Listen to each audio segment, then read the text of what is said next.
All right, hello once again, Jeff Scott of Rankin Technical College, and as part of the Rankin Technical College AWD 1000 Web Development Technologies course, I've been creating a series of video presentations that are based on the Mozilla Developer Network Learn Web Development series. We're in the advanced forms section, and I do want to mention, I probably have said this directly or indirectly before, but just so you're all aware of this, I literally this is about somewhere around the 190th lecture in this series.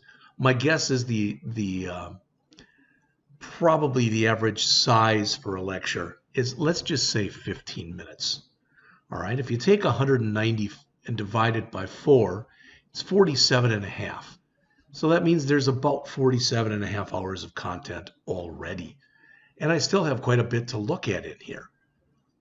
So there's no way I can do a lot of the stuff that's in here justice, especially a lot of the advanced stuff, all right? And it's probably not stuff, at least for a while, that you're going to have to worry about. But one thing that's terrific about this series is the fact that it is out there and it's so inclusive, all right? So again, in here we're talking about making it accessible. It says, it works nicely, but there was nothing done, but we've done nothing more than fiddle with a DOM. It has no real semantics, and even though it looks like a select box, from the browser's point of view, it isn't one.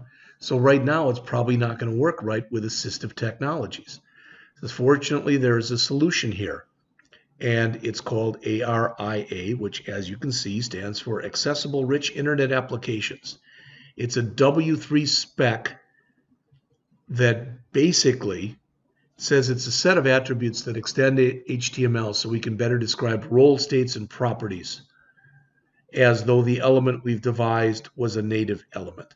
So in other words, I've always looked at it, it's a way to make whatever it is you're working with accessible to anyone and everyone. All right. The role attribute, as they mentioned right there, is the key attribute. It accepts a value that defines what an element is used for. Each role defines its own requirements and its own behaviors. In this example, we will use the list box role. All right. It's also worth noting, it says here that ARIA defines roles that are applied by default to standard HTML markup. All right. So to support the list box, it says we have to update our HTML like this. So we'd have to go into here, and what are we updating? Well, role equal list box, role equal presentation, role equal presentation, role equal option for all of these. All right. So I'd have to go back into here. I'd have to find that original HTML that we put in way up on top here. I don't know, was that the stuff in the form? No, that's up even higher. That's this stuff.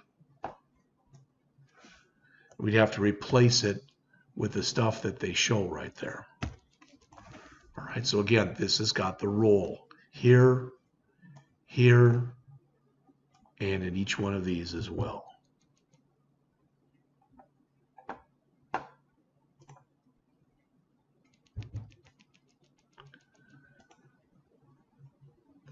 Note, including both the role and a class is not necessary. Instead of using dot option, use the role equal option. Okay, fine. Again, there's always more than one way of doing the same thing. Using the role attribute by itself is not enough. ARIA provides many states and property attributes. The more and better you use them, the better your control is understood by assistive technology. In this case, they're going to limit the usage to the ARIA selected. That attribute is used, as mentioned there, to mark which option is currently selected.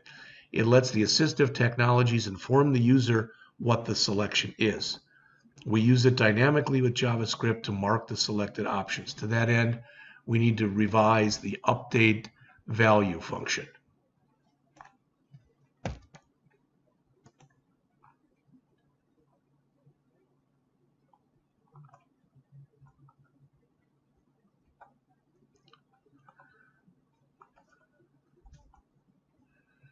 So there it is. As it says, currently it takes 2 parameters.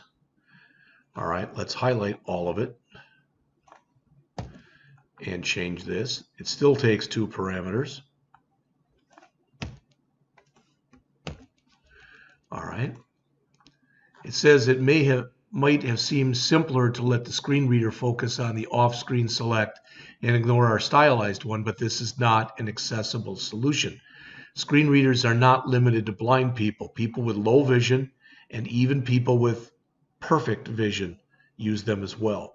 For this reason, we cannot have the screen reader focus on an off-screen element. So here's the final result. All right, my guess is since mine wasn't working, it still won't work. We can try it. So again, there's probably a good chance I either put some code in there incorrectly or did something I shouldn't have done.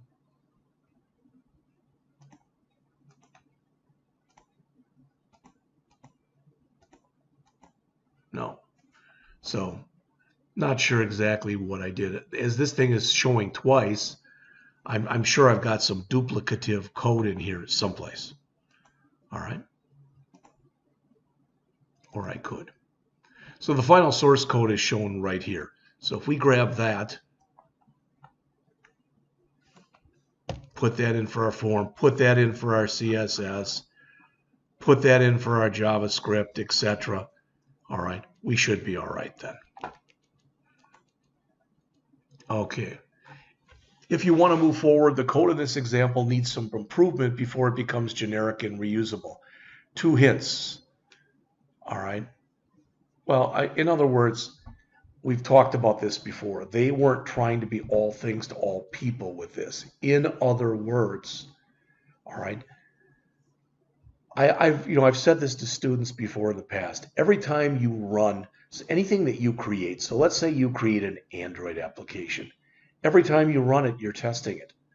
Even if you think it's perfect, it's been running right for years, etc., something may happen to keep it. You might hit a weird key combination or whatever that you hadn't planned on. So, all right, an alternative approach using radio buttons. In the above example, we reinvented a select element using non-semantic HTML, CSS, and JavaScript. This select was selecting one option from a limited number of options, which is the same thing as using a radio button. So they're saying we could have reinvented the radio button one instead and done it like this. All right. Then style the radio buttons accordingly and made it look like this. Now you'll notice it's right now, at least, it's not picking a different fruit, but that's okay. With no JavaScript and just a little bit of CSS, we're able to style the radio buttons to display only the selected item. All right. When the focus is in the UL, the list opens up and down, and the arrows work to select the previous and next items. Well, they don't, but you get the idea. This works to some extent without JavaScript. We've created a similar control to our custom control that works even if the JavaScript fails. Looks like a great solution, right? Well, not 100%. It does work with a keyboard, but not as expected with a mouse click. So these, again, are all of the things that you have to always be considering. All right. So in this example, they showed the basics of building a custom form control. It says here's some libraries that you might want to check out on your own. All right. So we have now gone through, I guess, the sending forms with JavaScript and the how to build custom form widgets. So looks like the next thing is the legacy browsers.